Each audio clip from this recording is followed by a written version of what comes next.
ತೈಲ ಬೆಲೆ ಏರಿಸಿರುವ ರಾಜ್ಯ ಸರ್ಕಾರದ ಕ್ರಮವನ್ನು ವಿರೋಧಿಸಿ ಆಮ್ ಆದ್ಮಿ ಪಾರ್ಟಿ ಮುಖಂಡರು ಮಂಗಳವಾರ ಬೆಂಗಳೂರು ನಗರದ ಸ್ವಾತಂತ್ರ್ಯ ಉದ್ಯಾನವನ ಸೇರಿದಂತೆ ರಾಜ್ಯಾದ್ಯಂತ ಪ್ರತಿಭಟನೆಯನ್ನ ನಡೆಸಿದರು.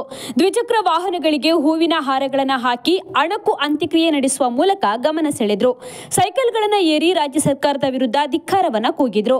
ಈ ಸಂದರ್ಭ ಮಾತನಾಡಿದ ಪಕ್ಷದ ಪ್ರಧಾನ ಕಾರ್ಯದರ್ಶಿ ಮೋಹನ್ ದಾಸರಿ, ಗ್ಯಾರಂಟಿ ಯೋಜನೆಗಳ ಹೆಸರಲ್ಲಿ ರಾಜ್ಯ ಸರ್ಕಾರವು ಒಂದು ಕೈಯಲ್ಲಿ ಕೊಟ್ಟಂತೆ ನಟಿಸಿ ಇನ್ನೊಂದು ಕೈಯಲ್ಲಿ ಜನಸಾಮಾನ್ಯರ ಹಣವನ್ನ ತೆರಿಗೆ ರೂಪದಲ್ಲಿ ಕಿತ್ತುಕೊಳ್ಳುತ್ತಿದೆ.